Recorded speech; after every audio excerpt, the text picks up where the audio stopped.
Oke, assalamualaikum warahmatullahi wabarakatuh. Waalaikumsalam Selamat warahmatullahi pagi, bapak-bapak. Mohon maaf wabarakatuh. apabila ada kendala dari host dari Pak Surahman Dimiati karena beliau mengabari saya bahwasanya sempat drop di sana, jadi kemungkinan nanti datangnya telat atau mungkin beliau berhalangan hadir gitu. Mohon maaf sebelumnya. Oke, mungkin pada pagi hari ini akan dibawakan oleh Pak Hasibkan terkait topik gamelan. Silakan Pak Hasibkan bisa untuk memulai. Baik, terima kasih host ya yang diwakili oleh Mas siapa Mas namanya Mas? Mas Didin, Pak. Didin. Oke, ya. Kali ini kita membicarakan tentang gamelan ya. Terselenggara oleh Surahman Dimiati Podcast ya. Beliau berada di Iowa di Amerika Serikat. Kebetulan malam ini pagi ini di Indonesia. Kebetulan di sana malam begitu kan ya. Jadi bedanya 12 jam begitu. Harap dimaklum karena beliau juga barusan rapat. Jadi, nanti setelah ini mungkin moga-moga Pak Dim untuk sehat kembali, tapi tidak mengurangi acara kita ini ya. Karena pada intinya nanti saya dan juga ada beberapa pertanyaan, dipersilahkan ya. Untuk sebelumnya saya setelkan dulu video ya sebelum kita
cukup. Saya akan tampilkan video yang lain ya.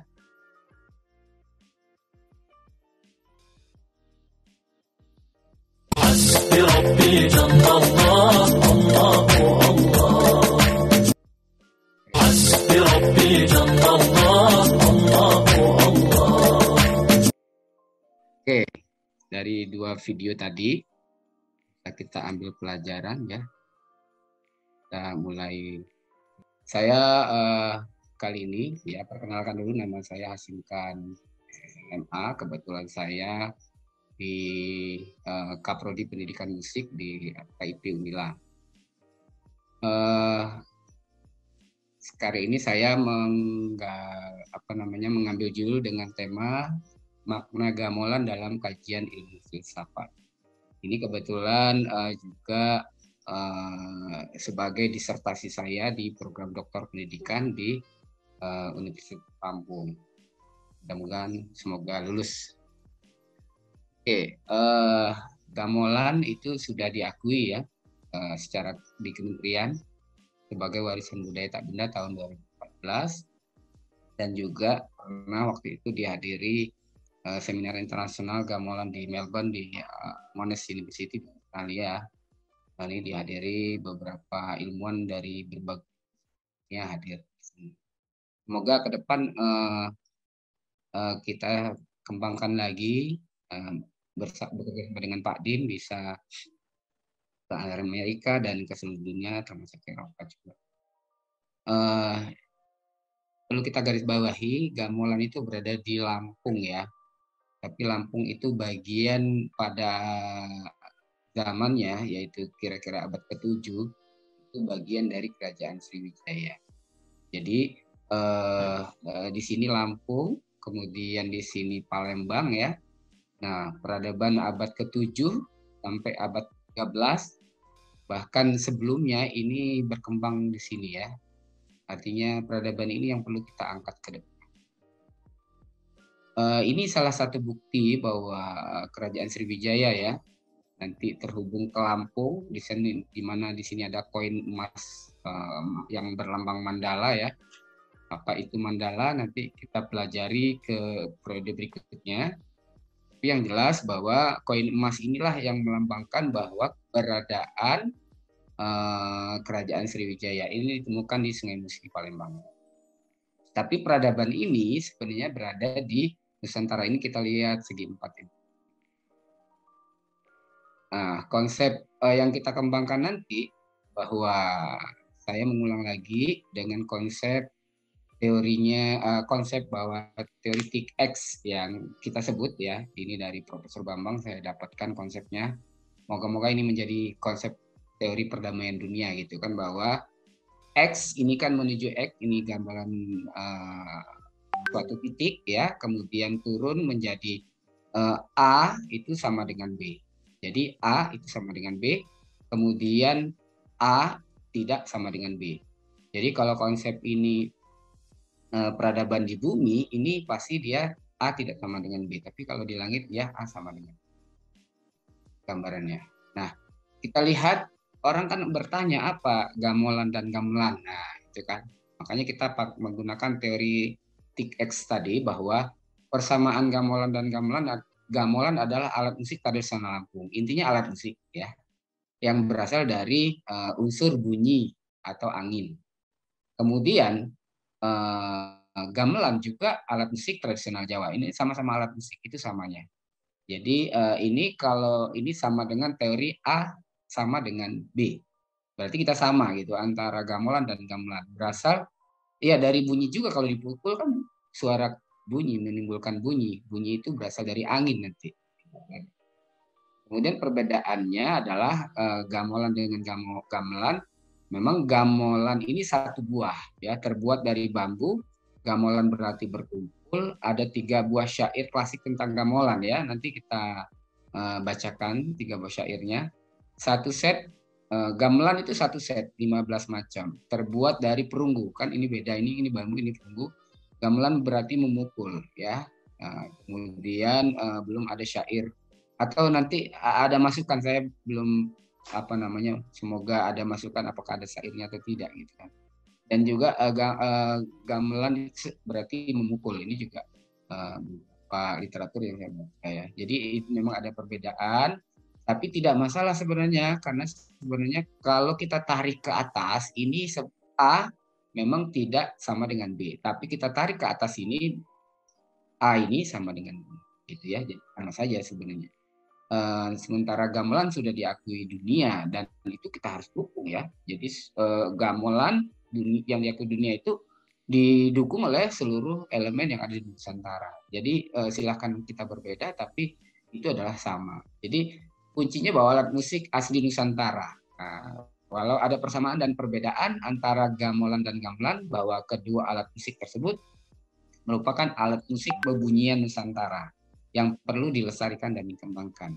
Jadi menurut saya polemik antara gamelan dan gamelan itu tidak perlu terjadi, karena memang kita dijadikan satu, dijadikan bersuku-suku, berbangsa-bangsa untuk saling mengenal. Itu dalam Al-Quran ya, tadi disebutkan demikian bahwa memang sudah kodratnya. Nah, namun permasalahannya adalah hingga saat ini belum pernah ada yang mengungkap tentang makna gamelan Lampung dalam kajian ilmu filsafat ya. Jadi kita tarik baik yang telah ada di masyarakat itu sementara ini telah kita kaji. Kebetulan saya di program doktor pendidikan itu mengkaji ini nanti teorinya menggunakan siapa dan sebagainya. teori untuk mengungkap perjalanan ya, perjalanan apapun sebenarnya bukan hanya gamelan dan lain sebagainya, bahwa saya menggunakan teorinya Stewart ini yang relatif sederhana, menyatakan lebih dahulu daripada yang relatif lebih rumit. Nah, jadi misalnya gamelan yang sekarang ini dulunya apa? Nah, itu bisa dirunut dengan menggunakan teori ini ya. Yang dengan menggunakan teori ini bahwa yang relatif sederhana, semakin sederhana, bisa jadi alat musik yang sekarang ini ada itu semua awalnya dulu pakai vokal ya. Vokal untuk apa? Untuk memanggil orang dan sebagainya ya. Nah, bahwa gamelan dengan pemukul buah pinang ini adalah yang asli ya. Pemukul buah pinang ini berada di sekarang sudah di loteng-loteng ini di Lampung Barat beradanya ini. Jadi tidak dikembangkan lagi di sana. Bahkan dikembangkan lagi di Bandar Lampung sekitar 200 km dari Lampung Barat di daerah Sagi sana. Nah, ternyata pemukulnya itu ini dari buah pinang ya. Ini filosofinya tinggi juga buah pinang ini ya, sebagai persahabatan untuk nyiri dan sebagainya itu ya, bahkan di Jambi itu kan itu juga pinang ya artinya. Ke Bangkahulu, Bengkulu itu kan pinang. Jadi itu filosofi kemudian nanti kita angkat. Nah, hubungannya apa gamelan dengan buah pinang? Kita lihat relief yang ada di Borobudur ya. Ini gamelan Lampung tadi ada pemukul buah pinang, lihat pemukulnya ini sama persis dengan pemukul buah pinang ini di sini ya. Jadi buah pinang itu dikasih gagang begitu kan ya. Nah, jadi sama persis dengan yang ini. Relief gamelan yang ada di Borobudur. Sama ini bambu ya kayak seperti di bawah, ini berlempeng. Nanti kita lihat di Jawa ada gambang dan lain sebagainya ya. Bedanya kalau gamelan ini ya dia berlempeng semacam ini, tapi bawahnya itu dari kentongan. Resonansinya asli masih dari kentongan, bukan sudah segi empat ya. Kalau segi empat dari kayu kemudian dibuat itu konsepnya semacam kulintang kalau itu sebenarnya, makanya disebut kulintang itu dari melintang gitu kan. Nah, tapi kalau gamelan ini nanti konsepnya beda, kulintang dengan gamelan nanti kita lihat ya. Jadi terjemahan dari Profesor Margaret J. Kartoni ya, bahwa dalam Musical Instrument of Indonesia ya, bahwa menyebutkan bahwa gamelan atau xilofon dari disebut xilofon kan, kalau orang-orang asing. Silo itu kayu, pon itu gila, artinya kayu atau bambu itu sama lah zaman. Bagian utara cuma 8 lempengan bambunya secara kasar memiliki nada lebih dari 1 oktav.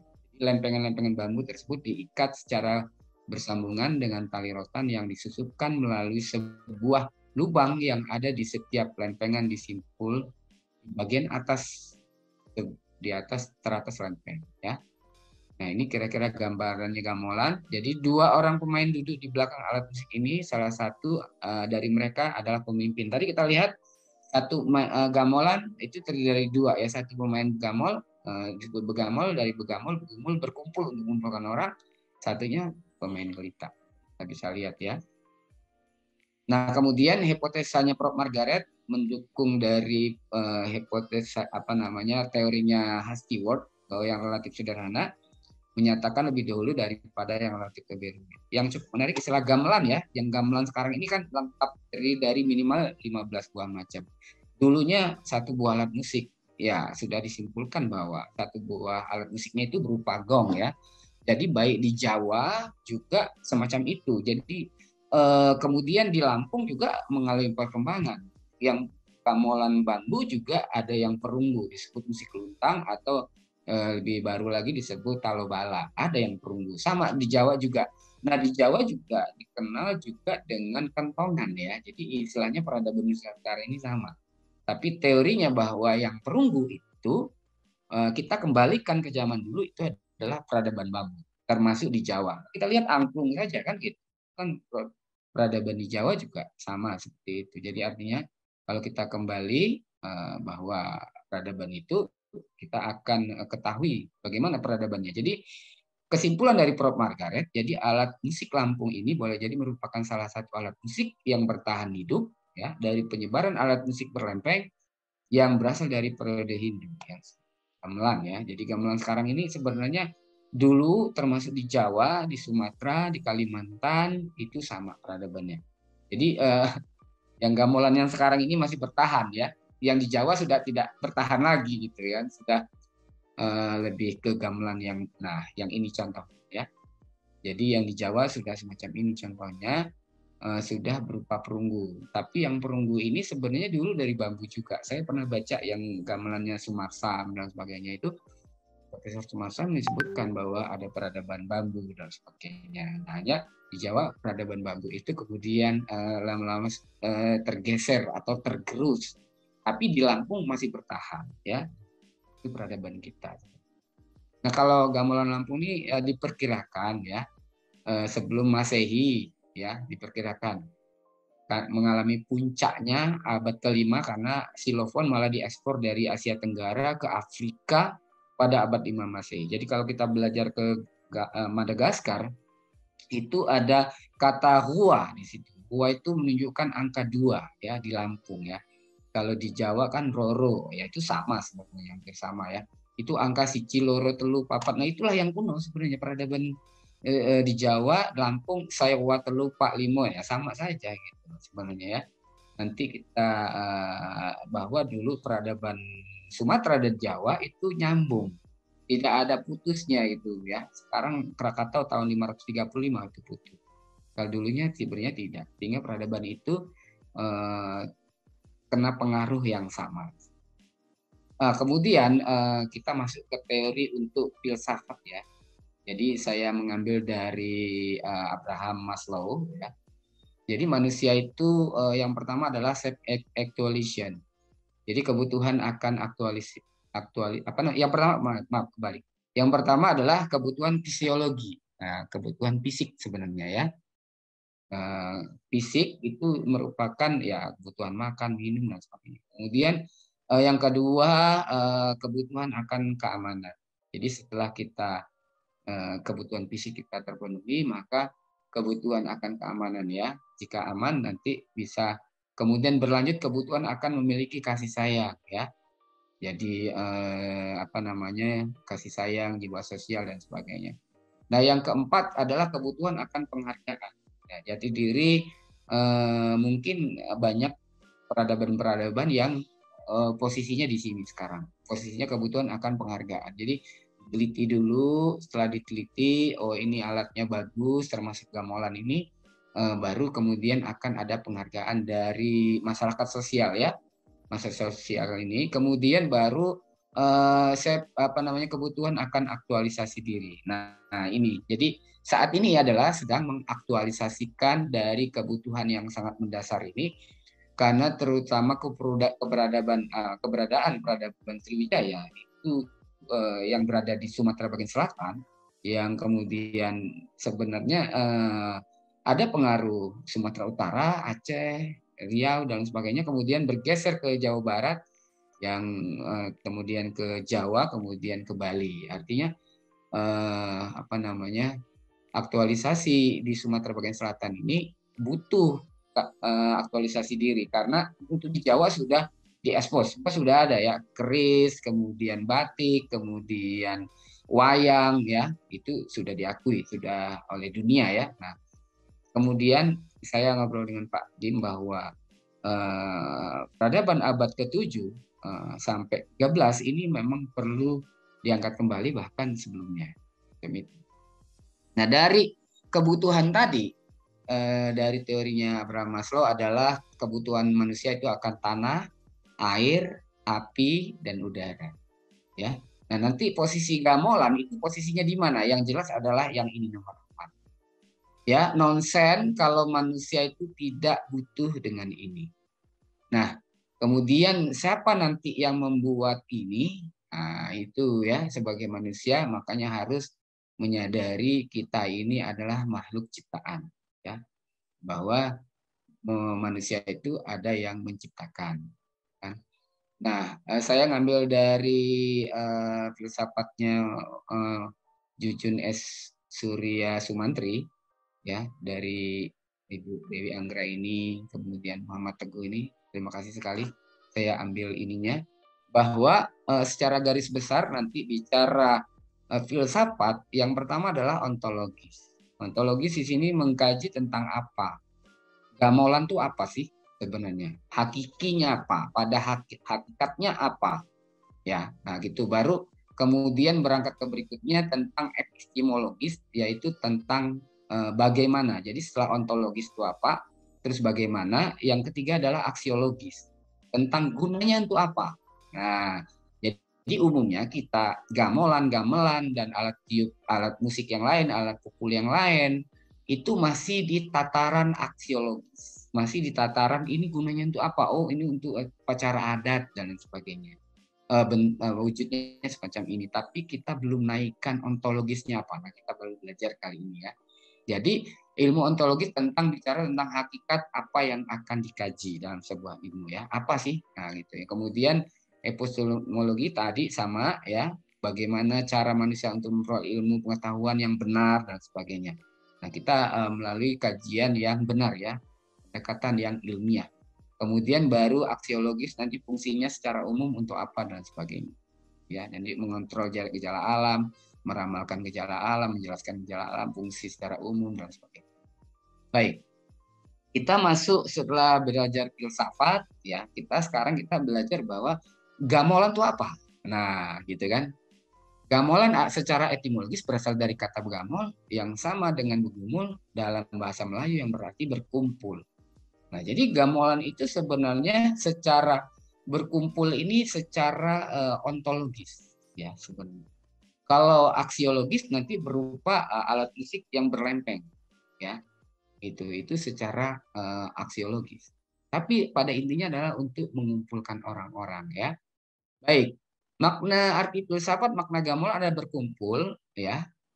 Ini adalah masuk dalam ranah ontologis dalam ilmu filsafat. Berkumpul adalah mempunyai makna perintah. Nah, gitu. Jadi awalnya kebutuhan akan bunyi ya, akan perintah. Siapa yang memerintah? Pasti ada yang memerintahkan. Jadi ini adalah peradaban manusia yang dilahirkan, kemudian juga Tuhan itu mengutus untuk yang menggoda gitu kan ya. Kemudian di sisi lain ada yang menjaga dengan menurunkan para nabi, para rasul. Nah, itu adalah para nabi dan rasul itu adalah diperintahkan. Nah, itu siapa yang memerintahkan? Nah, itu jadi bahwa gamelan diciptakan berupa logis. Itu sebenarnya ada yang memerintahkan untuk kita berkumpul. Untuk apa berkumpulnya? Nah, itu ya. Kemudian secara epistemologis bahwa bagaimana? Nah, nanti bagaimana untuk mengumpulkan orang? Perintahnya itu bagaimana?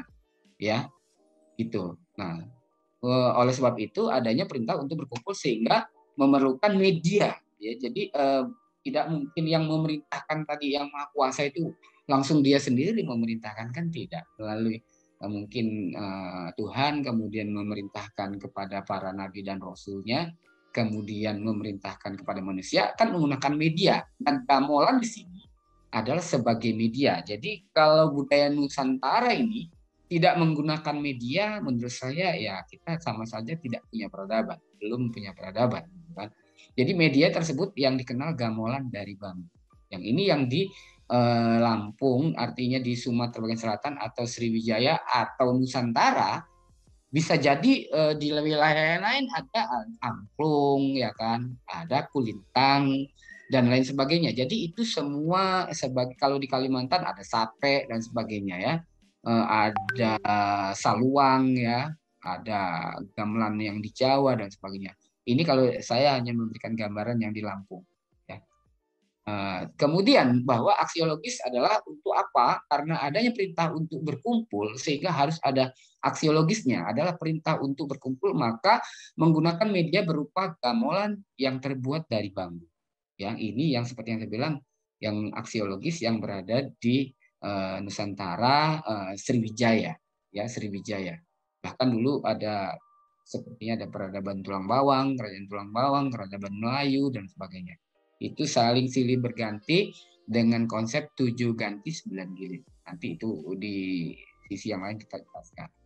Nah, secara ontologis ya, syair gamelan ini secara ontologis ya, kita temukan di syair gamelan tadi, cingpak selimbangan, musiban pitu tanjak, ditunggu tetabuhan, gamelan sesuai kendak. Ya, ini syair dalam kisah Raden Jambat, Waradi Jambat dari Masyarakat Lampung, Waikanan dan Sungkai. Ya, apa yang disebutkan bahwa ada sudut berhadapan, ada 4 sudut berhadapan. Ini mohon maaf, ada 4 sudut berhadapan ini ya artinya. Ini 4 ya. Kemudian ruang tamunya 7 tingkat, ini melambangkan 7 hari ya. Pergantian setelah 7 hari ganti 7 lapis langit, 7 lapis bumi, kira-kira begitu ya. Melambangkan kesempurnaan nanti tingkat 9. Nanti ada setelah 7 hari kemudian ada peradaban 2 lagi ditimbulkan di dunia, yaitu peradaban Masjidil Haram dan Masjidil Aqsa, sehingga nanti mencapai tingkat 9 ya. Itu wujud dari skala yang ada di dunia. Kemudian ditunggu tetabuhan, ini konsepnya itu gamelan 9 susunan. Jadi 7 tingkat, setiap tingkatnya itu ada tetabuhannya. Nah, setiap apa itu? Yaitu gamelan 9 susunan. Ya kan? Jadi ini konsep 479. Ya. Kemudian syair yang kedua ditemukan lain lagi sejak zaman Singa. Cerita dan Kepalang, riwayat gamelan sakti, mukjizat zaman Puye. Nah, ini kias salaman masyarakat Lampung Pugian dari Rasuan 1997. Jadi artinya lain lagi cerita waktu itu. Ada seorang ini udah kira-kira ke sini ya, sejarah begitu. Leluhur kita bercerita sama cucunya begitu. Lain lagi waktu itu. Cerita kakek ini enggak tanggung-tanggung. Yaitu sejarah tentang gamelan yang sakti ya.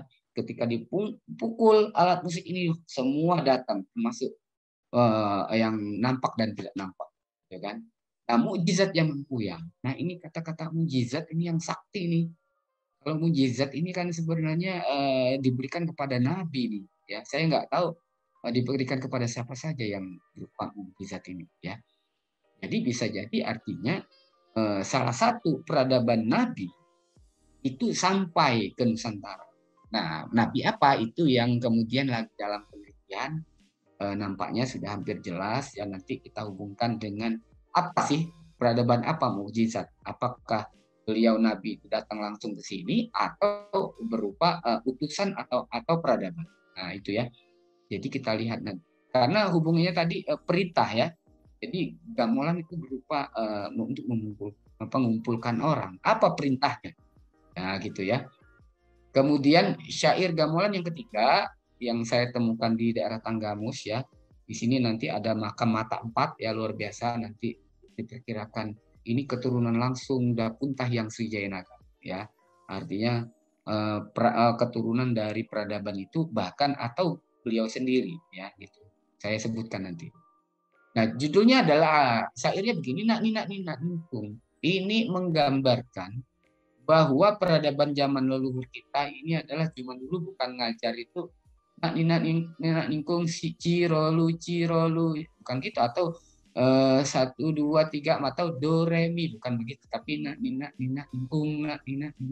Jadi ini menggambarkan kalau di Jawa itu nang ningenang kulung. Nah, kira-kira begitu kan. Itu menggambarkan pembelajaran alat musik tradisional dari leluhur, zaman leluhur ya. Kemudian Haji Ripin ini juga berhubungan dengan Haji Saka ya. Haji Saka ya, Haji Ripin seorang pemimpin atau seorang raja ya di suatu wilayah tertentu, kemudian beliau merantau ke wilayah lain ya, ke kerajaan lain. Ini kemudian ngaku anak nih gedung, yaitu mempersunting putri raja ya gitu. Siapa beliau yang pemain gamelan ini? Anaknya Haji Ripin yaitu Mat Amin.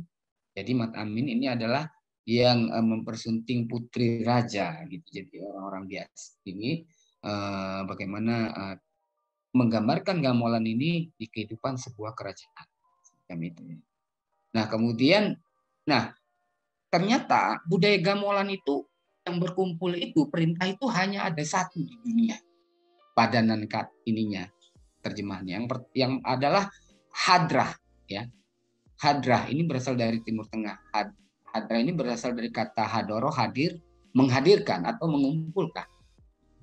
Saya pernah baca itu bahwa hadroh itu artinya mengumpulkan, sama dengan begamol ya, mengumpulkan juga, hadir ya, hadroh, hadir. Yang kedua adalah rudat, itu raudoh atau taman. Jadi setelah mereka hadir, hadirnya di taman. Terus ngapain mereka ada zikir, yaitu makanya kalau aliran ini nanti yang suka hadrah, kalau di Lampung banyak tuh, ada hadrah, ada zikir, ada rudat. Jadi sebenarnya mereka tuh hadrah dulu, ini sama dengan begamol, berkumpul. Ngapain mereka hadir itu di mana? Di taman. Ngapain? Nah itu berzikir. Jadi berzikir ini berhubungan dengan Timur Tengah, peradaban Timur Tengah, artinya peradaban Islam ya, berhubungan kepada Allah Subhanahu Wa Taala. Itu sebenarnya yang dibilang adalah untuk berkumpul ini bukan apa namanya perintah sembarangan kan gitu kira-kira gambarannya ya. Nah di Lampung dikenal ada gamolan ya, ada gamolan di sini. Kemudian ada diiring oleh kendak juga sahun. Sahun ya. Mereka nyebutnya sahun. Kalau di Jawa itu saron. Saya kaget juga kok di Lampung ada istilah sahun gitu ya. Apa ini maksudnya gamolan ini? Nah, kita hubungkan ternyata di Sumatera bagian selatan, termasuk di Lampung, di Lahat, di apa namanya Basmah, ya Palembang, Bengkulu, ya itu ada peradaban Puyang Serunting ya. Kalau Puyang Serunting ini diperkirakan ya berasal dari Arab sepertinya semacam itu, dari Timur Tengah ya. Ya serunting ini kan untuk menyeru, ya seru, ya itu tadi sahon, sahon ya, sahunting, sahunting. Nah itu sebenarnya dari kalau bahasa Lampung itu ini kan bahasa Indonesianya ini serunting ini. Kalau bahasa Lampung itu sahun, sahun. Nah ujungnya saron itu kan kira-kira artinya apa namanya para aulia Allah untuk menyebarkan suatu yang baik. Ya. Nah, jadi alat musik Lampung tadi ada sahun, ya, Lampung dari Selunting. Kemudian ada kadap juga berupa kendang ya, kadap itu dari ra ya, rakian nanti jadi puyang rakian itu matahari ya gitu. Kira-kira hubungannya semacam itu. Ya. Nah, tadi kita lihat kalau kita lihat seruan siapa yang memanggil itu, kalau ada gamolan begamol berkumpul dan juga hadrah, rudat, ya, dan lain sebagainya. Nah, saya temukan itu di peradaban yang maha kuasa ini apa namanya Ka'bah ini, yang berada di Timur Tengah. Jadi konsepnya tadi 7 ganti 9 gilir itu artinya 7 melambangkan 7 hari di mana hari berikutnya adalah hari berganti. Berarti kita kekuasaan suatu pemimpin ya itu akan berganti, silih berganti ya. Nah 9 ini harus menyampai kedua ini di mana ada Ka'bah dan Madinah ya gitu. Nah ini yang tadi saya putarkan videonya di mana tergambar di sini adalah untuk berkumpulnya apa namanya para hewan saja ketika ini digambar semacam itu ya. Nah, inilah apa namanya tempat perputaran tadi yang lambang Sriwijaya tadi yang segi 4 ya. Sebenarnya ini peradaban ini sebenarnya. Peradaban Ka'bah ini, peradaban Mekah ini yang dibuat oleh Ibrahim, dan Ibrahim juga adalah bapaknya para agama yang ada di dunia ini ya. Bahkan 4 agama besar ya. Jadi memang peradaban ini sebenarnya. Dan ini adalah Timur Tengah, jadi artinya wajar kalau mandala, sebuah mandalanya itu berada di Timur Tengah karena ini pusat dari bumi ya, gitu. Dan juga saya meyakinkan karena hasil penelitian saya umumnya di Sumatera leluhurnya itu terhubung ke Mekah ya. Walaupun nanti pernah mampir ke Cina, mampir ke India, itu sebenarnya kalau kita teliti lagi, itu sebenarnya mereka peradaban yang ada di Nusantara ini tidak terlepas dari peradaban ini. Nah, tinggal apakah kita mau hanya sampai di peradaban Cina dan India, Nusantara ini, apa kita tarik lagi ke hulunya. Kalau ditarik lagi, nanti akan ketemu peradabannya. inilah yang sebenarnya, ya. Nah, ini saya berikan contoh di Lampung kan sebenarnya gini nih peradabannya, ya. 8 penjuru mata angin. Sama seperti yang peradaban inilah yang seruan tadi, yang menyeru untuk memanggil, ya. Nah, kita lihat di Lampung, ya, ini adalah panca haji, makanya terhubung juga dengan Haji Saka. Ini disebut sesat, ini maksudnya adalah penunjuk jalan, ya. Jadi orang-orang yang di sini diberikan apa namanya supaya tidak sesat sama dengan apa namanya Masjidil Haram gitu kan, artinya ini daerah tertentu, ya. Sebenarnya daerah larangan khusus ini para adat, ya, gitu kira-kira begitu. Dan di sini adalah 4 penjarau disebut panca haji, ini panca 5 haji, makanya ini dari peradaban Haji Saka, ya. Termasuk juga ini nih tempatnya, ini tempat mengambil gelar bagi orang Lampung. Jadi kalau orang Lampung nanti ada pojoknya 4, ini 1, 2, 3, 4, ya, dilambangkan semacam ini. Ada pinang, ya, hubungan tadi dengan pemukul buah pinang, ini juga pinang sebenarnya. Kalau gamelan hubungan dengan buah pinang, ini sebenarnya konsep pinang juga, ya, gitu. Nah, ini juga awan gemisir yang berada di masyarakat Sebatin sekarang Lampung, ya.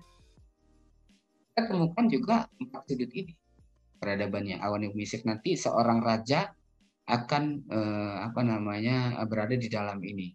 Ini sama dengan 4 sudut, ya. Satunya tengah jadi 5. Gitu. Nah, kemudian puncak Gunung Sagi di Lampung Barat juga simbolnya ini. Ini 2000 sekitar 2100 kilometer di atas MDPL, ya. Ini di permukaan laut. Jadi ini tinggi sebenarnya. Ada peradaban semacam ini di Gunung Pesagi, ya.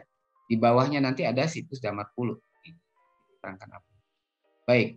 Berikutnya adalah Puyang Simata 4, ya, legenda Simata 4. Ini kita lihat kalau Bapak Ibu nanti silahkan buka YouTube, ya, tentang kisah Simata 4. Dan itu makamnya kita temukan di makam Mata 4 di Tanggamus. Ini luar biasa. Bapak ini leluhurnya ini apa namanya keturunannya ini Raden Faturrahman. Saya lihat matanya itu sangat cerah, beda sekali matanya dengan orang lain, dan beliau ini bisa menghubung, artinya bisa terhubung masa lalu dan masa depan, ya, macam itu, ya. Artinya beliau, ya, saya tidak perlu jauh sampai sana, ya. Tapi yang jelas beliau ketika kita tanya masalah apa gitu, beliau bisa menjawab dan sesuai dengan fakta di lapangan. Artinya apa yang kita butuhkan beliau bisa menjawab dan bisa menjelaskan. Kalau saya meneliti kan itu sudah bawa data sebenarnya. Saya tidak kasih tahu ke beliau, tapi saya tanya ke beliau, saya tes gitu apa yang ada di beliau. Ternyata itu sama dengan apa yang saya temukan fakta data secara empiris, ya. Beliau ini adalah keturunan Simata 4 ini, ya. Makamnya juga dibuat semacam ini, kotak 4 juga gitu. Oke. Nah, ini situs Damar Pulu ini yang di Lampung Barat, ya. Di tempat lokasinya gamelan, ya. Ini ada apa namanya Ganesha, Sri Ganesha, ini lambang ilmu pengetahuan, ya.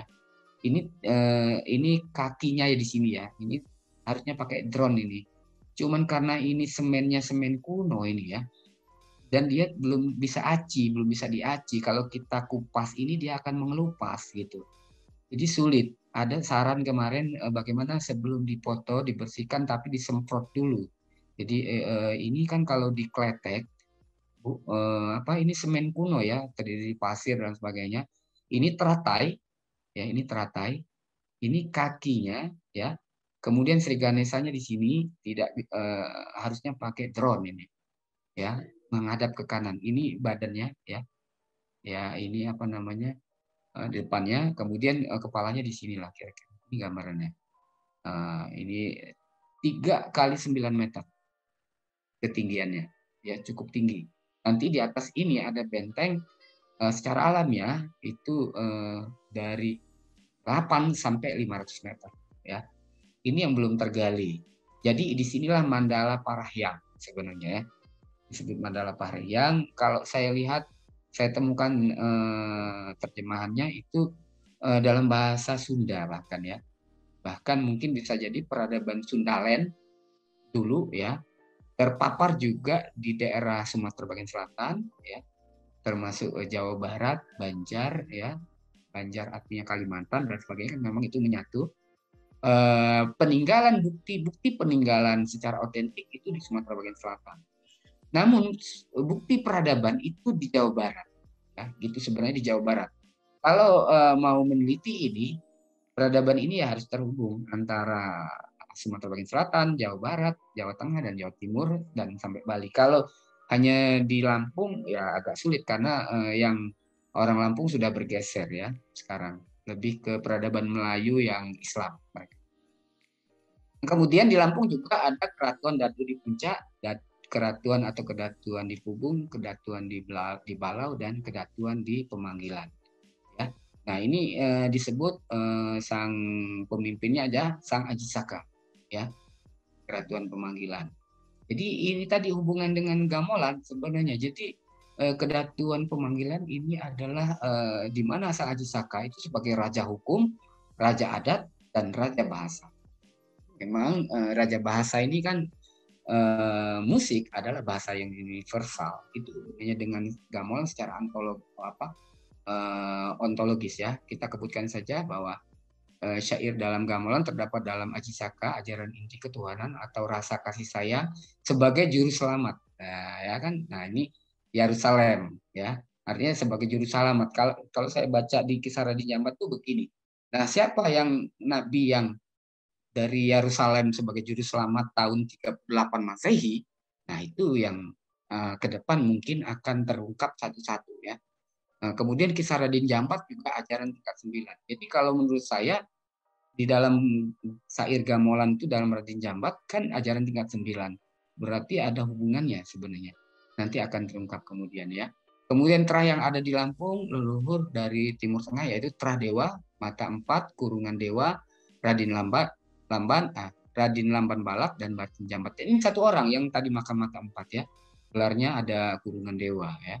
Kemudian ada Terah Aji, ada Datu Aji, dan Terah Gabungan itu ada Punku Haji Sri Hari Dewa. Ini ada prasastinya ya.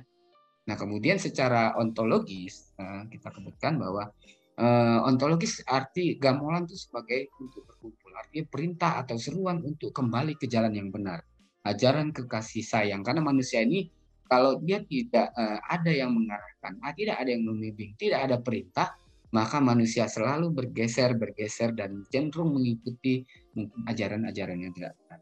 Nah kemudian gamelan terbuat dari bambu itu kan hanya aksiologisnya saja. Artinya wujudnya saja gamelan yang ada sekarang ini. Gamelan yang ada sekarang ini hanya wujudnya saja. Sebenarnya termasuk gamelan dan gamelan juga hanya untuk memanggil. Kalau di Jawa kan pada zaman dulu menggunakan gong untuk memanggil dan sebagainya. Ya. Bahwa dengan banyak kesimpulannya bahwa dengan banyaknya peninggalan bahwa leluhur Lampung atau Sumatera umumnya atau Nusantara ini terhubung ke bangsa Timur Tengah yang cenderung ke budaya Islam sebenarnya. Ya, bahwa gamelan adalah alat musik tradisional Lampung merupakan bagian dari kerajaan Sriwijaya yang berfungsi untuk menyeru keajaran inti ketuhanan atau jaya sempurna, yaitu ajaran kasih sayang sebagai makhluk Tuhan yang Maha Esa. Jadi bukan sembarangan ya gamelan ini, bukan hanya sebatas ya itu alat pukul, bukan. Sebenarnya sebagai sarana komunikasi yang kemudian kebutuhan mendasar bahwa ini berasal dari sumber bunyi dan angin gitu ya, merupakan sumber dasar ya. Nah, jadi begitulah kesimpulan hari ini bahwa budaya ini di Lampung ini adalah salah satu bagian dari Nusantara ya. Jadi saya setuju dengan Ki Hajar Dewantara bahwa puncak-puncak dari kebudayaan nasional adalah kebudayaan daerah. Jadi memang kewajiban kita untuk mengangkat itu. Boleh saja A tidak sama dengan B. Boleh saja gamelan dengan gamelan berbeda, boleh saja dengan angklung berbeda, boleh saja dengan saron berbeda, dan lain sebagainya. Tapi itu adalah kalau kita tarik ke atasnya adalah A sama dengan B. Artinya gamelan dan gamelan itu sama. Sama-sama sumber bunyi. Ayo kita angkat bareng-bareng, kita majukan sama-sama, ini peradaban Nusantara.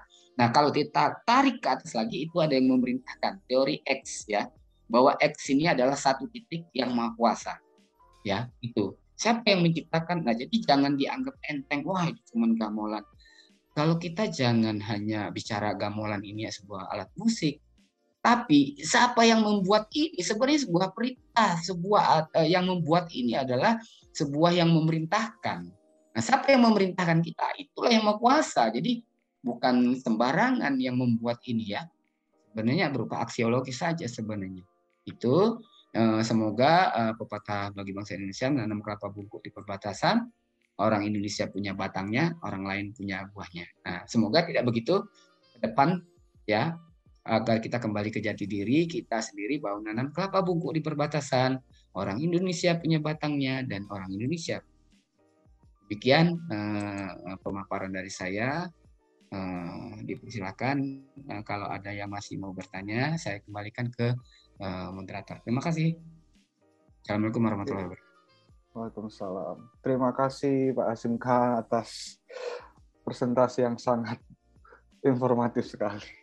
Oke, mungkin dari Bapak atau Ibu barangkali ada yang ingin menanyakan terkait penyajian yang tadi disampaikan oleh Pak Hasyim Khan. Mungkin bisa di-unmute. Silakan. Silakan sambil kita menunggu ya. Oke. Baik, dipersilakan. Ayo Pak Ben, nanya Pak Ben. Kalau dari saya itu Pak, saya cukup sangat takjub dengan yang saya ingin tanyakan terkait cakra itu tadi Pak, yang perihal itu mungkin bisa dicerikan kembali Pak, mungkin saya kurang nangkep yang ya ternyata itu yang maksudnya yang cakra di sini adalah gini, bahwa peradaban ini adalah sebuah poros sebenarnya ya. Mana ya sebentar. Oke. Nah, ini adalah bicara poros bumi ini sebenarnya. Ini cakra ini kan gini nih. Ini kan koin di Sriwijaya. Coba kita lihat ini apa namanya, segi 4 ya. Ya, ini melambangkan segi 4 sudut ya. Di mana nanti masing-masing sudut ini ada yang apa namanya digambarkan di zaman ya kalau contoh zaman Hindu Buddha itu disebut Nawasanga ya. Jadi dari 4 ini menjadi 8 penjuru mata angin. Sebenarnya ini melambangkan 4 penjuru mata angin ini ya sebenarnya itu. Ini kan ada 5 juga. Jadi, tapi konsep 4 itu memang di Lampung kan terutama di Sriwijaya itu memang sangat banyak sekali. Misalnya ada Paksipa Skalabra kalau sekarang yang Islam ya, itu juga 4. Kemudian yang zaman dulu ada keratuan di 4 keratuan dan sebagainya. Jadi kalau cakra itu berupa apa namanya senjatanya gitu. Ini mukjizatnya.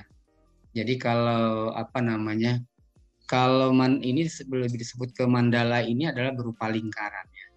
Nah, kalau lingkaran tadi kita lihat peradaban di Timur Tengah ya. Jadi konsepnya semacam ini sebenarnya. Inilah peradaban awal apa namanya, konsep awal manusia. Makanya ini Timur Tengah. Jadi kita ini kan bagian timur. Kemudian ada bagian barat, ada bagian utara, bagian selatan. Nah, porosnya ya itu ada di Timur Tengah. Makanya siapa namanya Kutubil alamiah ya, Kutubil alamiah Saidi Syekh Abdul Qadir Jailani. Jadi beliau itu adalah kutubnya atau sumbu ya, sumbu dari peradaban. Begitu sebenarnya. Jadi cakra di sini adalah lebih ke sumbu atau pusat peradaban. Nah, jadi pusat peradaban kira-kira abad ke-7 sampai ke abad ke-13 saya ngobrol dengan Pak Dim itu di mana apa namanya ada tokoh misalnya Al-Ghazali ya kan, Al-Kindi dan sebagainya, itu yang tokoh-tokoh Islam yang kemudian ya gitu. Itu juga bicara tadi El Jalaluddin Rumi gitu kan.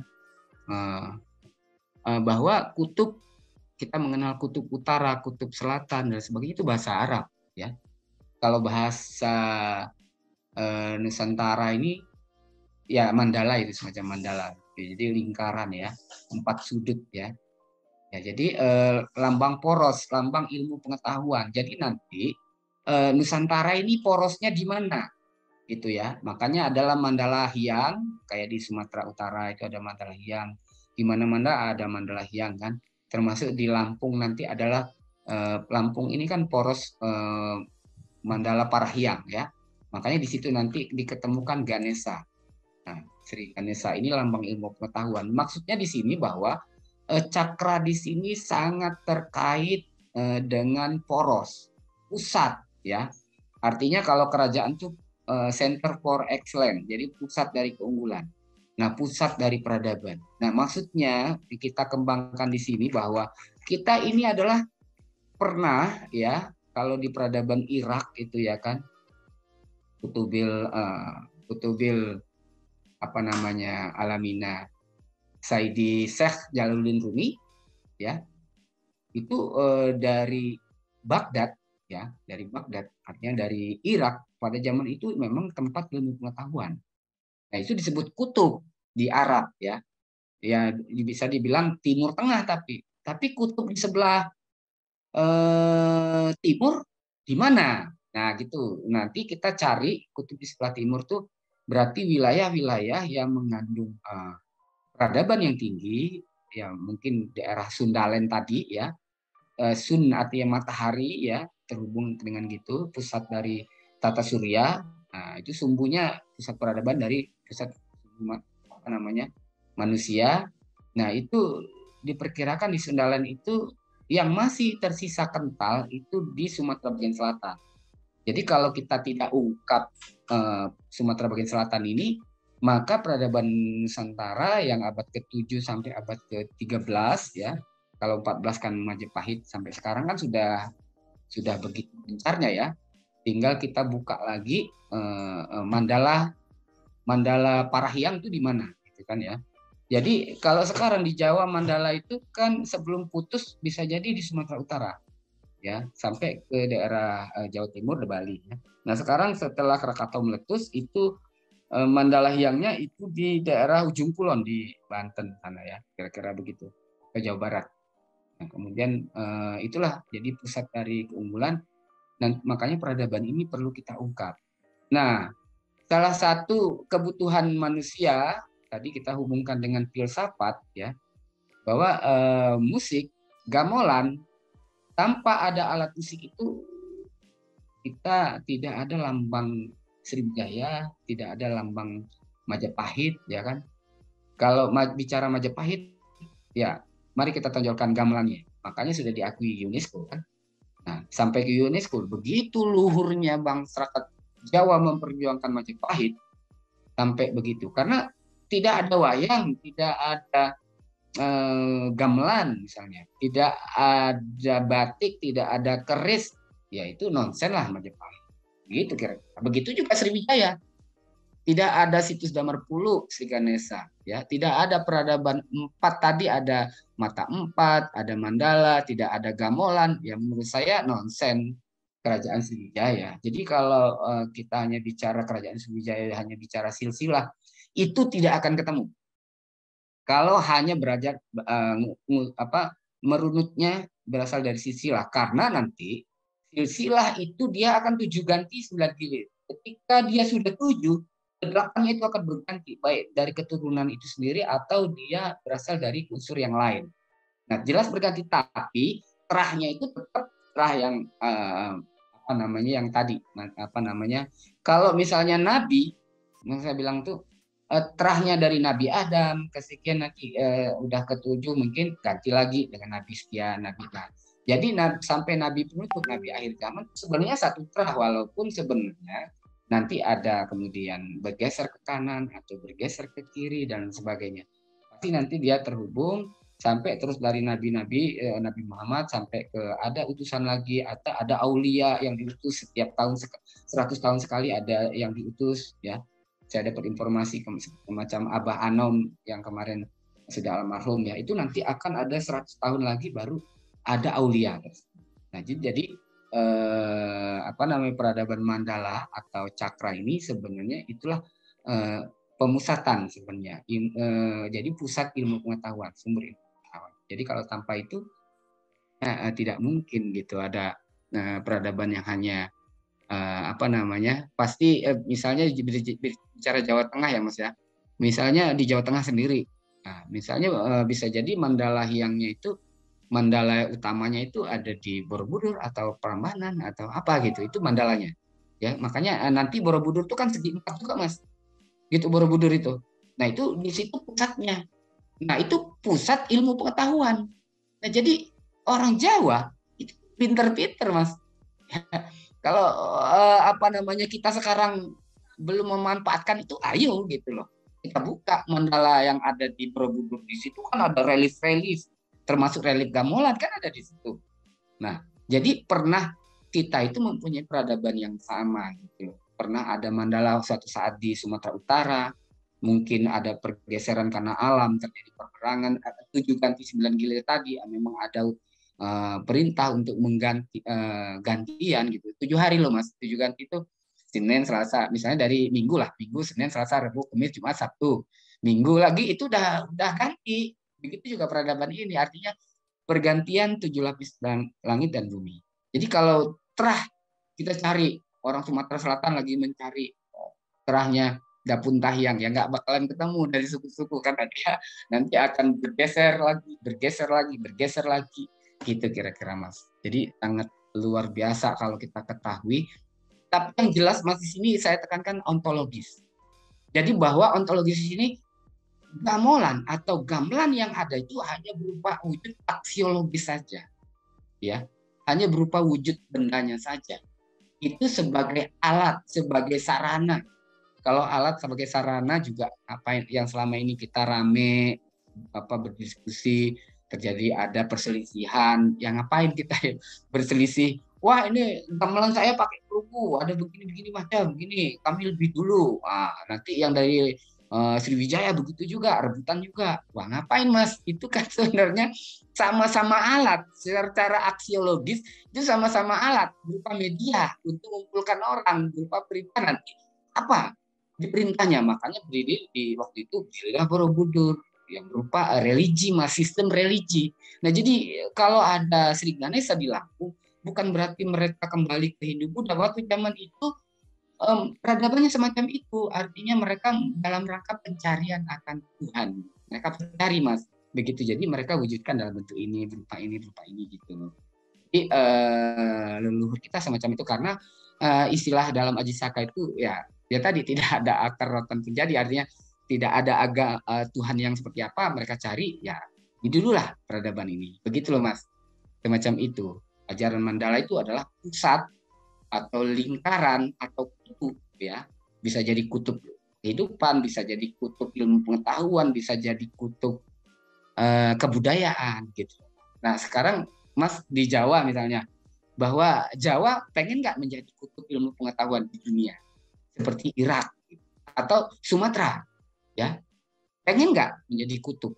Nah gitu Mas. Jadi kalau mau jadi kutub Mas, kita bongkar peradabannya apa saja, yang filosofinya ontologisnya apa saja, tanahnya berupa apa, kemudian anginnya apa, airnya apa, apinya apa, gitu loh Mas. Jadi konsepnya ontologis filsafat itu semacam itu kira-kira.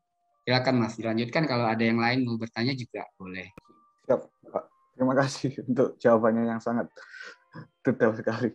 Mungkin dari Bapak atau Ibu yang ingin menanyakan kepada Pak Hasyim kan bisa di-unmute.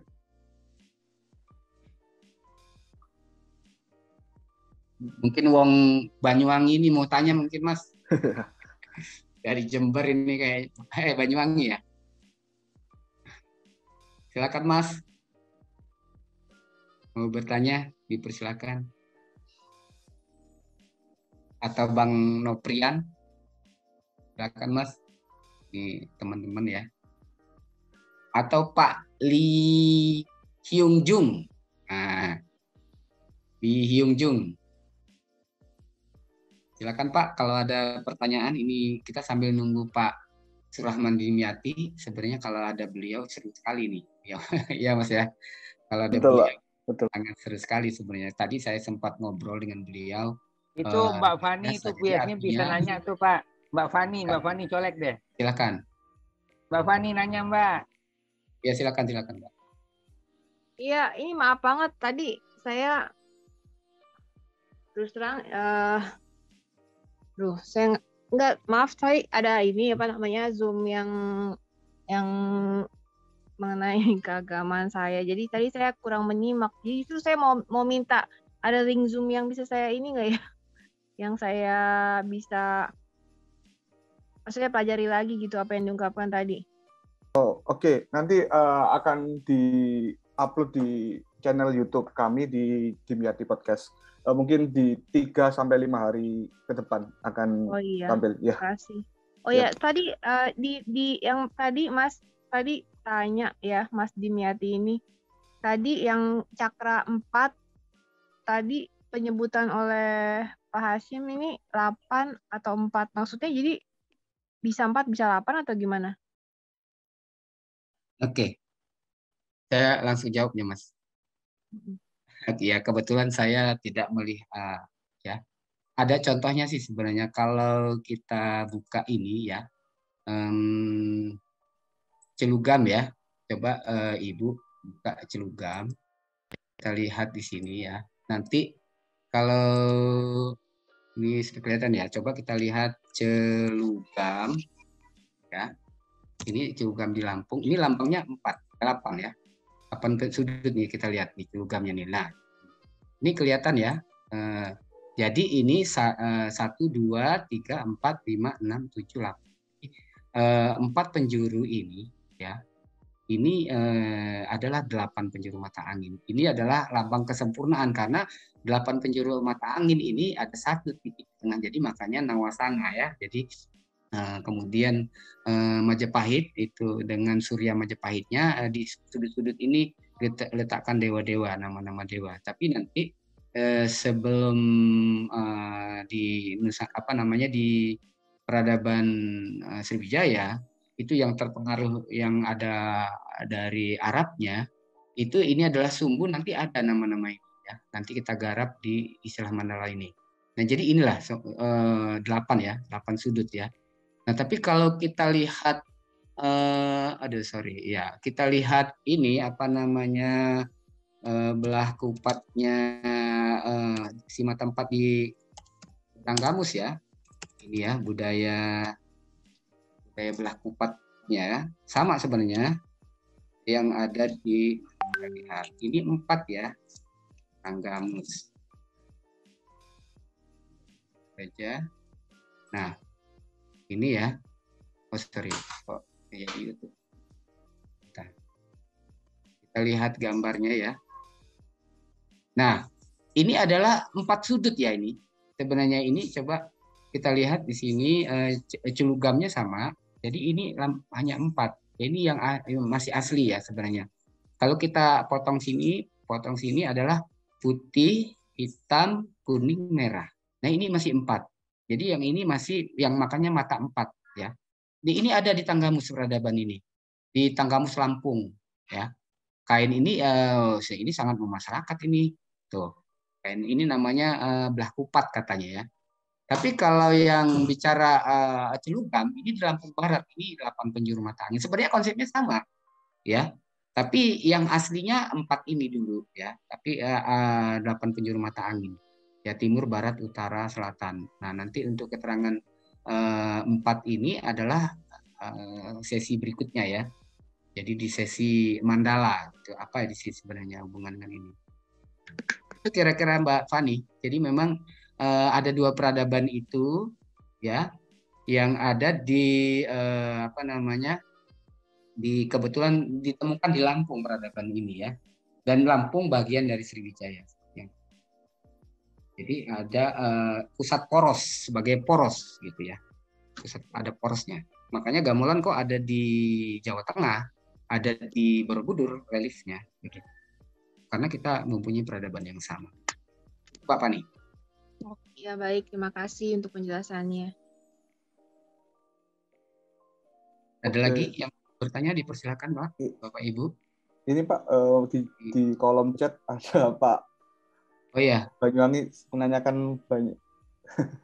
ya silakan Pak, dibacakan Pak apa di kolom chat. Ya, yang pertama, tabu apa saja yang disajikan dalam gamelan. Terus yang kedua, Satu dulu. Oke. Ini misalnya. Oke, siap. Tabu apa saja ya? Nah, ini saya jelaskan ya. Jadi, kebetulan saya tidak jelaskan di situ tadi. Ketabuhan yang ada di gamelan inilah luar biasa. Ada fase zaman prasejarah, ada masa zaman sejarah. Ada tabuh adat, ada tabuh non adat. Jadi kalau dia tabuh adat, kita bicara dipakai oleh Pak Sipak sekarang yang bernuansa Islam, ya. Tabuh adat bernuansa Islam, dia pasti dia tabuh sambai agung, tabuh labung angin, ya kan. Kemudian tabuh sekeli, tabuh jarang, ya. Nah itu bicaranya agung-agung. Jadi dia sudah mengalihkan filosofi yang tentang keagamaan, ya, tentang sistem kepercayaan, bukan agama ya, tapi sistem kepercayaan waktu zaman itu. Jadi jangan salah antara sistem kepercayaan dengan agama. Bisa jadi masyarakat zaman itu mereka belum tahu agamanya apa, karena mereka sampai saat ini ya belum diketahui nabinya siapa gitu. Kalau bicara agama kan pasti udah bicara nabi, tapi mereka waktu itu zaman kepercayaan bahwa tabu yang paling zaman prasejarah sebelum Islam masuk ke Lampung itu tabu layang kasiwan, lahyang. Nah, itu Mas. Jadi kalau udah bicara hyang, nah itu bicara kan tadi ada mata 4 urungan dewa. Jadi ada terah dewa di sini memang. Jadi ada terah dewa, ada terah aji. Ya, gitu. Jadi memang ada 2 terah itu. Kemungkinan terah dewa inilah yang menempati yang mungkin konsep-konsep hyang, makanya tabu lahyang, layang. Tabuhannya begini Mas, dia do re mi sol la la, ini pakai do ya, maksudnya na na na na na nina nina ningkung na nina nina ningkung na nina nina ningkung na nina nina ningkung. Jadi do re mi sol la la la la sol sol mi mi mi mi sol mi mi re re re re mi do do do gitu kan. Jadi dia melodi ini mulai dari do, melodinya naik dan turun, tidak melompat tapi melangkah. Jadi unsur kesederhanaan dengan teori yang relatif sederhana menyatakan lebih dahulu daripada yang relatif lebih rumit. Jadi dia menggunakan dengan mulai dari do, tapi tabuh sambai agung itu dimulai dari re. Jadi sambai agung udah bicara zaman kerajaan ya. Untuk kalau dia tabuh tabuh sambai agung itu kan untuk acara menyambut tamu-tamu agung.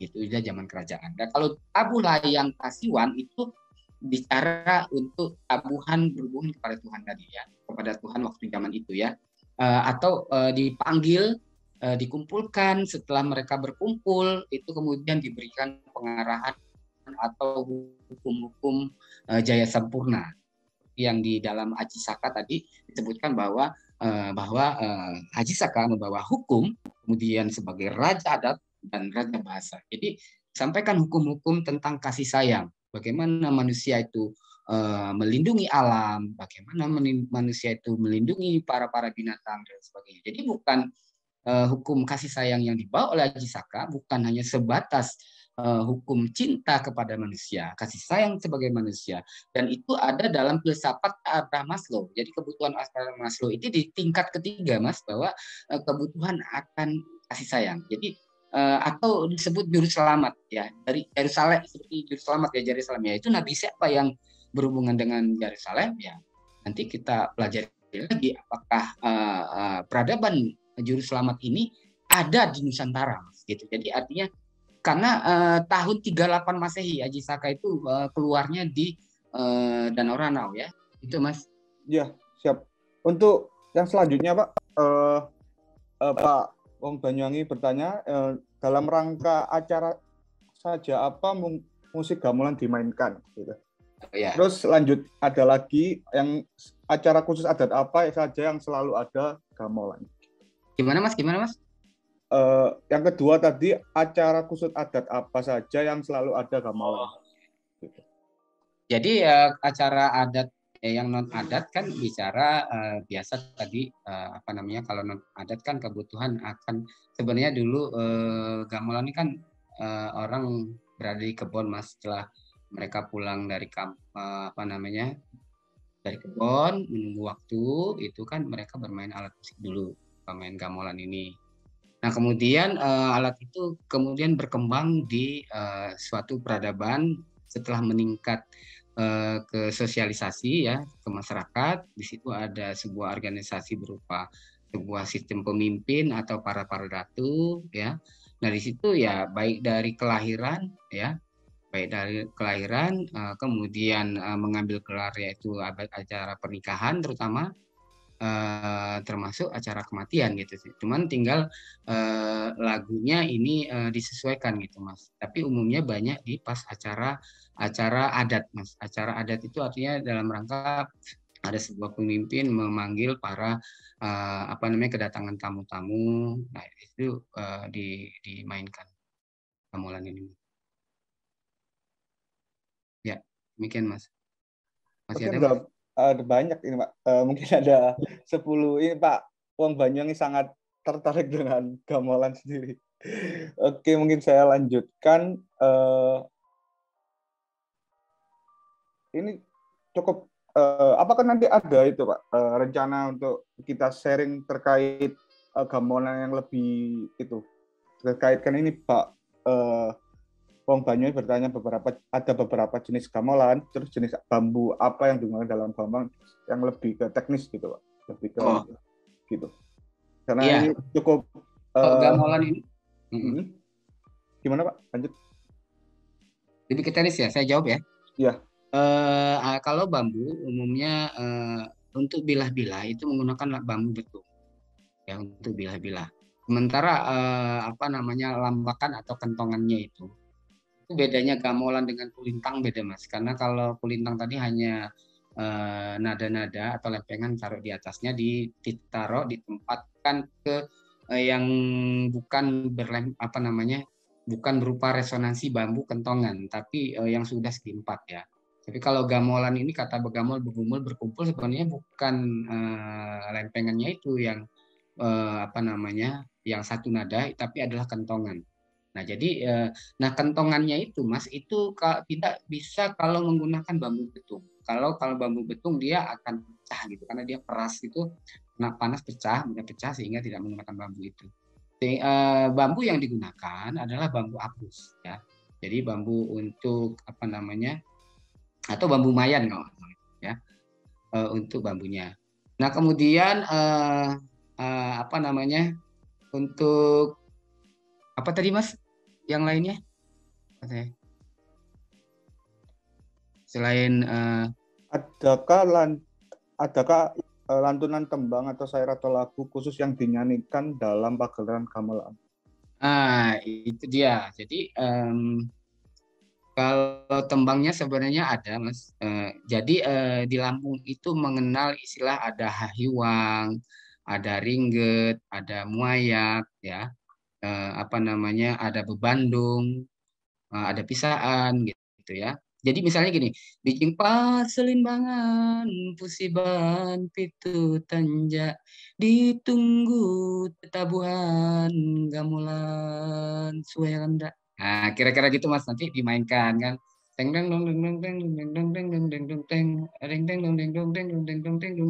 kira-kira gitu Mas. Jadi memang masyarakat dulu mereka banyak sekali ada pepancok Mas. Pepancok itu ketika mengambil gelar pengambilan gelar adat itu dibacakan dulu syair tentang sejarah seseorang tersebut, beliau ini dari mana, asal dari mana, keturunannya siapa dan sebagainya, itu dibacakan pepancok. Nah, itu dibacakan Mas syair-syair itu. Nah, ini yang belum tergali. Suatu saat mungkin syair-syair ini akan kita gali kembali, bahkan kita bisa terjun ke masyarakat. Suatu saat mungkin Surahman Dimyati ini podcastnya langsung kita ada ke acara adat ya. Jadi mereka di mana para datu, konsep para datu zaman dahulu itu masih ada, Mas, masih berlangsung sampai saat ini. Bahkan zaman COVID pun mereka nggak ada masalah itu. Tiap minggu, tiap apa ada acara mereka mainkan. Gitu kira Mas. Halo, cek. Oke. Sangat jelas, Pak. Ya. Salam kenal untuk semuanya, Mas Dimyati, Pak Hasyim Kam. Saya sangat senang sekali dengan penjelasan apa yang disampaikan. Saya juga bertambah dengan apa yang selama ini saya geluti di seni budaya, utamanya di Banyuwangi. Dengan acaranya workshop seperti atau seminar seperti ini, saya merasa menambah ilmu saya. Dari beberapa yang sudah dipresentasikan tadi, ada beberapa pertanyaan yang sudah disampaikan oleh Mas Dimyati. Ada lagi pertanyaan yang langsung saja saya tanyakan. Kira-kira sejak tahun kapan alat musik gamelan itu ada? Kemudian perkembangan gamelan dari zaman dulu hingga sekarang ini apakah masih sama? Mungkin hanya itu dulu, nanti saya sambung lagi. Terima kasih sebelumnya. Sebentar, Pak. Mungkin nanti bisa diulangi lagi. Ini Pak Hasyim kan lagi ada gangguan. Tadi gamelan itu ada. Kemudian perkembangan gamelan dari zaman dulu hingga sekarang apakah masih tetap sama, Pak Hasyim? Ya, oke. Terima kasih ya. Ini bicara perkembangan ya. Kalau bicara sejarah kan kita bicara diperkirakan. Kalau saya bicaranya diperkirakan itu kebenarannya 30% ya. Artinya 70%-nya tidak benar gitu kan ya. Makanya perlu kita cari data-data. Tapi bahwa reliefnya sudah ada itu di Borobudur ya. Mirip benar persis sama, apakah nanti itu benar gamelan atau tidak nanti. Hampir sama dengan angklung kalau saya menyikapi tadi. Angklung ataupun gambang kalau nggak salah tadi. Ya, gambang Mas. Yang paling mirip gambang. Paling mirip gambang. Tapi bedanya gambang dengan gamelan, kalau gamelan ini ada resonansinya, kentongannya itu loh Mas. Iya, itu yang membedakan. Kalau gambang kan dia segi 4 Mas. Jadi kalau menurut teori pasti gambang itu kemudian. Atau bahkan sebelumnya kan dia belum ada lempengan, hanya belum ada patahannya itu. Nah, gamelan ini yang membedakannya adalah resonansinya itu loh Mas, kentongannya itulah alat untuk memanggil orang gitu. Zaman prasejarah kan tentunya kalau bicara prasejarah bahwa gamelan sebagai untuk mengumpulkan orang yang pertama alat komunikasi ya, pakai vokal Mas. Jadi kira-kira itu kan zaman di pegunungan ya. Nah, pada abad ada legenda Aji Saka itu abad pertama Masehi, 38 Masehi. Ya, mohon maaf Mas, di mute dulu Mas. Oke. Nah, jadi ada peradaban Aji Saka yang bisa jadi datang dari Timur Tengah ya, membawa peradaban itu. Kemudian beberapa kita ketahui ada Pahyen ya, yang datang dari Cina itu agamawan Buddha itu datang juga abad ke-4 Masehi, yang jelas gitu. Kemudian Taising kan abad ke-7.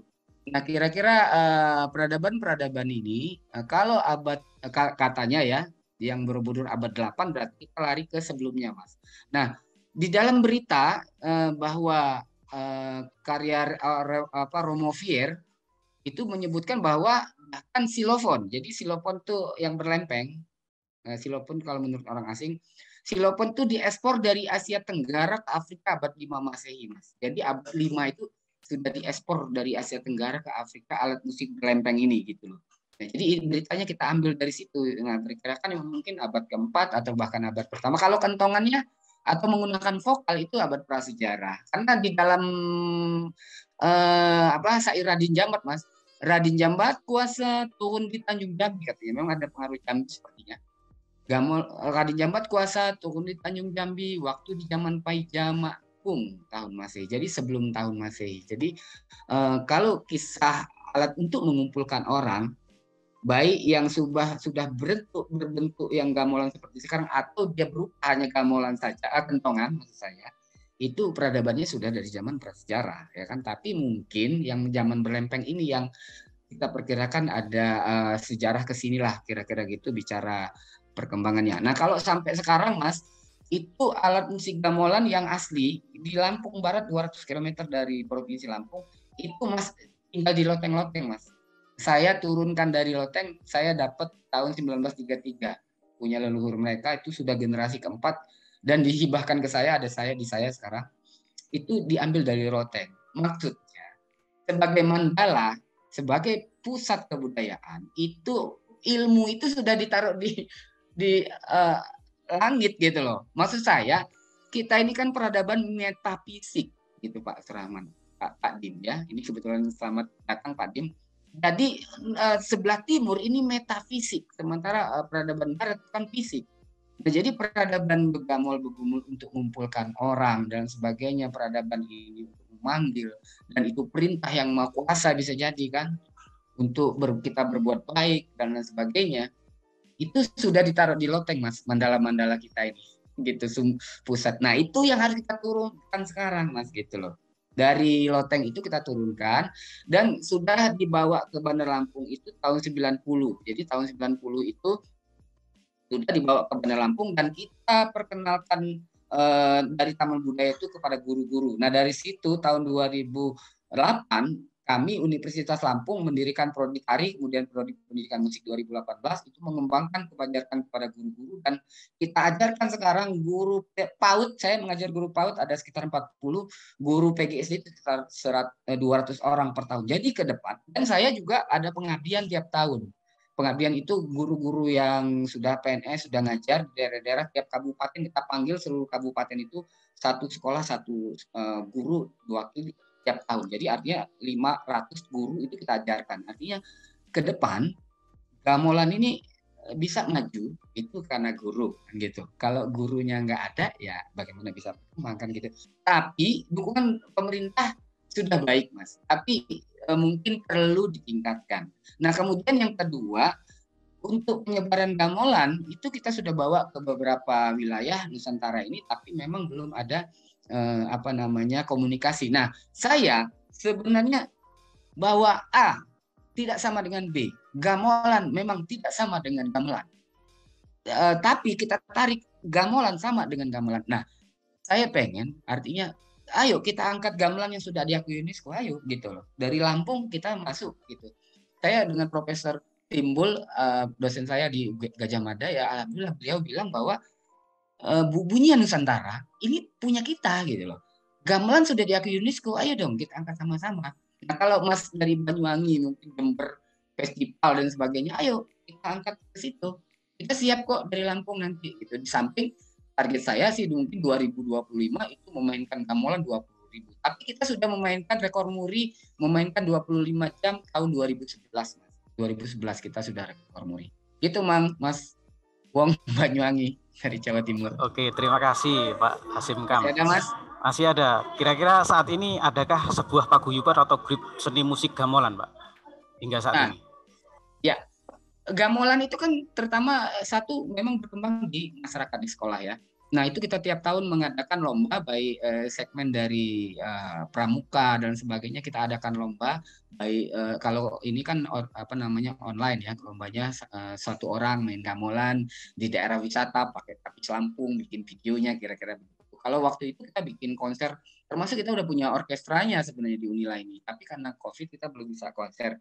Nah kemudian di sanggar masih Taman Budaya, kemudian sanggar-sanggar yang biasa pentas-pentas semua di Lampung tuh pakai gamelan. Kalau acara waktu Jember itu ikut juga ya, waktu pakai tapis di Lampung Krakatau Festival itu kan kita undang juga, dari situ ada gamelan. Cuman mungkin waktu itu para masyarakat luar Lampung itu belum menyadari bahwa alat itu sebenarnya begitu hebatnya gitu loh, ada hubungan yang luar biasa, mempunyai filosofi yang tinggi gitu sebagai kebutuhan manusia, kebutuhan yang mendasar. Coba bayangkan Mas, kalau kita nggak butuh bunyi manusia ini ya agak pusing Mas, nggak dengerin bunyi sehari aja budek saja gitu, wah luar biasa kan. Nah, jadi bunyi ini adalah suatu lambang, bahkan suatu kalau dia aksiologis berupa kita wujudkan suatu benda menjadi suatu peradaban.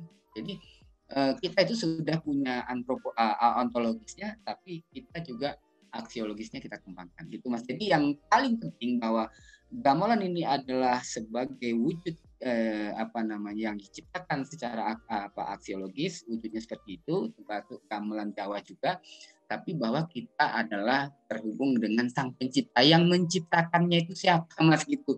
Mungkin peringatan itu, perintah itu yang mungkin kita supaya jangan sampai lupa bahwa kita dan benda-benda itu adalah ada yang menciptakan. Nah, ini yang perlu kita sadari, Mas, mungkin melalui gamelan ini. Mungkin gitu, Mas. Kalau saya bercerita tentang Banyuwangi, di Banyuwangi ini biasanya untuk sebuah tari ataupun alat musik biasanya nanti berhubungan dengan acara ritual bersih desa kadang-kala gitu. Kemudian acara mungkin panen padi, kemudian acara mungkin bersih desa. Untuk gamelan sendiri hingga saat ini bagaimana di sana, ya, Pak? Baik. Untuk gamelan mungkin pada saat itu, Mas, sebenarnya dalam acara belian ya, Ngabe Bali, Mas. Jadi kalau saya sudah ke Kutai itu acara belian, di mana coba dilihat acara belian itu adalah ketika mereka mengelilingi pohon besar di Kutai. Nanti saya hubungkan dengan Sriwijaya dengan Kutai ya. Jadi di Kutai itu mereka acara belian, mereka mengelilingi pohon itu sama dengan tawaf, Mas. Dari kiri ke kanan gitu. Nanti coba dilihat acara belian ya. Nah, di situ di dalam acara belian itu adalah untuk mengobat orang gitu kan. Ada yang sakit atau ada terkena apa di suatu kampung itu diobatin para taman ya. Kemudian acara belian itu. Nah, alat musiknya itu kalau di Kalimantan kan pelintang. Juga kendang sama gong. Nah, kalau di Lampung itu ada yang kayu besar itu peradaban Melasak Kepampang atau di Sumatera bagian selatan itu medang, Mas. Jadi medang aji, sang aji saka itu dari medang Kambulan. Itu medang itu di peradaban di Sumatera bagian selatan, Mas. Jadi di Gua Harimau itu namanya medang aji, situs medang aji, di mana semua pembuat rumah dan lain sebagainya itu adalah umumnya menggunakan kayu medang. Nah, kayu medang ini pohon besar. Ya sama, Mas, konsepnya tadi dalam rangka pencarian kepada Tuhan. Bukan mereka menyembah pohon sebenarnya kalau saya lihat dulu. Bukan mereka animisme, tapi mereka menyembah siapa yang membuat pohon itu, tapi mereka belum tahu. Gitu. Tapi mereka mungkin sudah dapat ilham, sama perputaran seperti di Timur Tengah, jadi dari kiri ke kanan perputarannya. Seperti itu, Mas. Nah, di dalam acara balian itu, nah itu juga sama, Mas, di Lampung pakai musik tadi, pakai gamelan, Mas. Jadi tapi sayangnya ya, karena mereka sudah masyarakat Islam, Mas, di Lampung ini. Jadi acara Ngabe Bali itu enggak diinikan lagi. Tapi zaman dulu itu Ngabe Bali itu sama dengan belian. Nanti bisa dicontoh di Kalimantan tadi yang di Kutai. Nah, suku yang ada di Kutai itu di hulunya itu di hulu Mahakam, saya udah ke sana, namanya suku Jintun. Ya.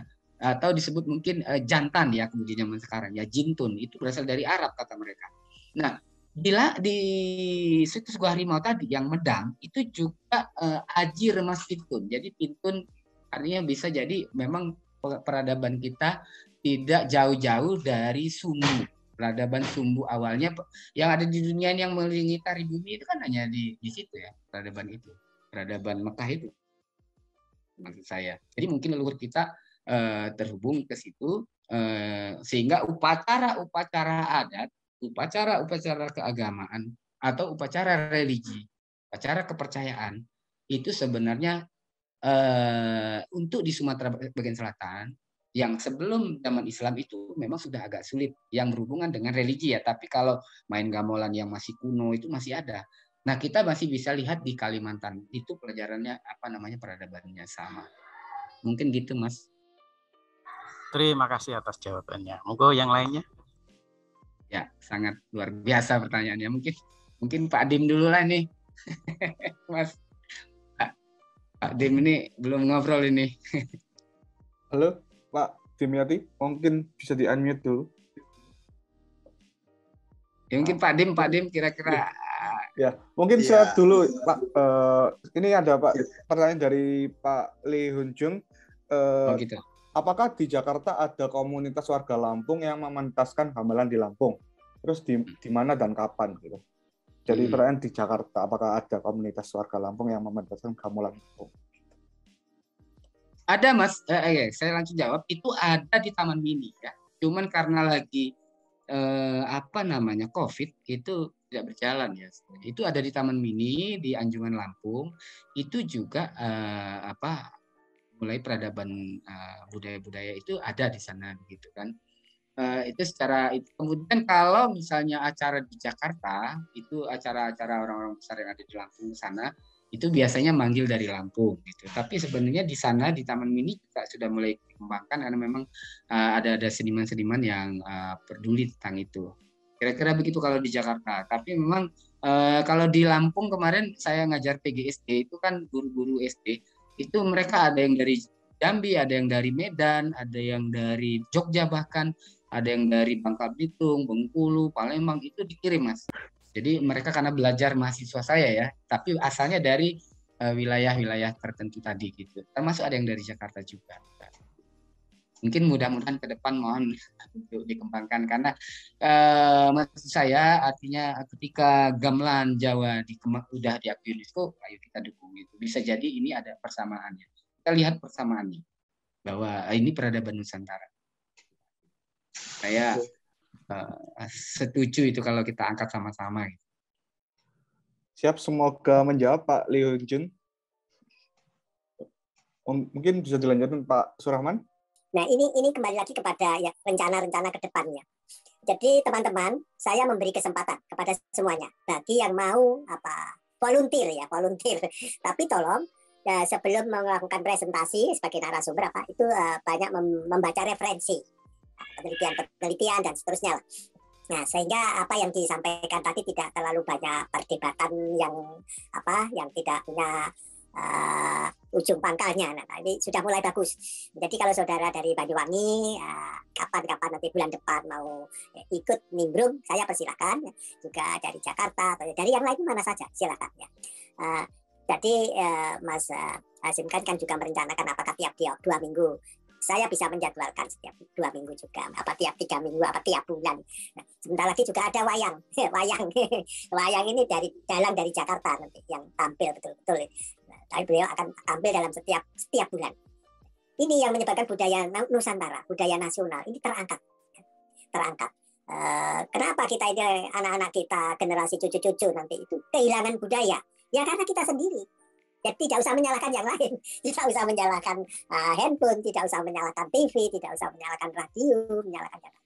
Yang kalau saya dari meneliti yang lain-lain, kesalahan itu pada kita sendiri. Jadi orang tua, yang ibu, yang biasanya meninabubukan anak, itu sudah lupa. Dulu itu ibu-ibu itu membacakan buku. Sekarang nggak ada yang membacakan cerita anak-anak itu, nggak ada. Nah, ini hasil penelitian, bukan omong kosong. Ternyata membaca buku betulan dengan membaca di handphone beda. Gitu. Jadi anak kecil itu beda. Nah, makanya ini kayaknya sekolah-sekolah, rumah-rumah, pembelian buku itu harus memasyarakat.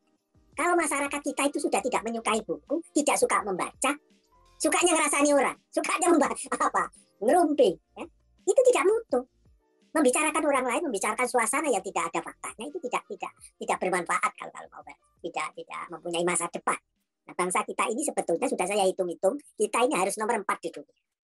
Ini bukan kira-kira. Jadi kalau kita merancang seperti ini, saya akan dari segala penjuru, energi dikeluarkan, energi dikumpulkan. Segala penjuru itu bukan hanya di Indonesia, seluruh dunia saya kerahkan untuk mengangkat Indonesia akan benar-benar menjadi negara yang keren, bukan negara yang biak.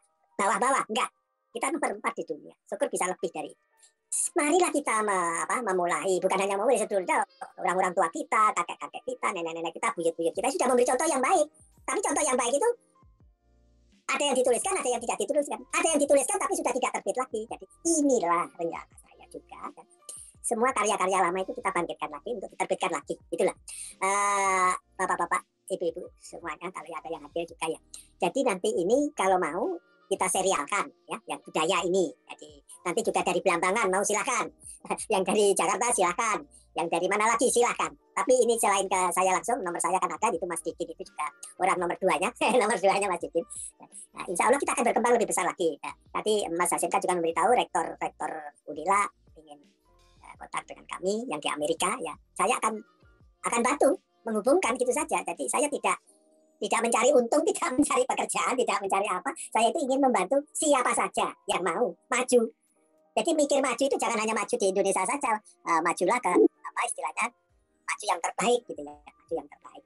Jadi untuk jangan ragu-ragu lagi. Sekolah itu jangan hanya di Indonesia, kalau perlu ya ke luar negeri. Bekerja juga gitu. Ada pekerjaan tuh nggak usah apa itu apa kita. Apply pekerjaan itu bisa dari Indonesia, pekerjaannya ada di luar negeri, gajinya akan dikirim ke Indonesia. Jadi jangan khawatir, zaman sekarang itu tidak ada batas-batas ya. Kalau ingin kita maju ya kita banyak belajar. Nah, belajar dari membaca. Jangan lupa banyak teman. Nah, podcast inilah yang menyebabkan kita ini banyak teman, banyak hubungan. Dengan hubungan ini kita akan dapat informasi terbaru. Saudara-saudara dan semuanya ya, saya kira ini sudah cukup lanjut ya, cukup siang. Jadi di Indonesia kan pukul 12 lebih ya. Kita salah nanti ya. Kita terlalu lama, mestinya itu 90 menit, kayaknya sudah lebih dari 90 menit. Nanti akan kita sambung lagi 2 minggu lagi. Kita jadwalkan dari Banyuwangi, dari Jakarta atau dari tempat-tempat mana yang ingin menambah jadi channel budaya ini, silakan ya, jadi silakan. Jadi kenapa ya, ini memang saya angkat ya, nanti di YouTube kan. Dan jangan lupa yang model audio itu Mas Didin itu kerja keras itu, setelah membuat YouTube itu membuat yang audio itu sampai 2 macam. Saya itu malah menikmati yang pakai audio. Kenapa? Audio itu sekali di download sudah dibawa kemana-mana, bisa diletakkan di handphone, bisa didengarkan di handphone, diletakkan di apa itu, di mobil ya, bisa didengarkan di mobil, didengarkan sambil jalan-jalan juga bisa, sambil masak, sambil kerja. Ya. Itu kita bisa mendengarkan. Jadi apa yang kita ceritakan seperti sekarang ini semuanya akan kita dengarkan lagi. Mendengarkan seperti itu yang mengingatkan kita, menambah pengetahuan, menambah tempat, itu juga menambah masa depan. Saya kira begitu saja, saya tutup sekian. Assalamualaikum warahmatullahi wabarakatuh. Selamat siang, salam sejahtera untuk kita semua. Ya, assalamualaikum.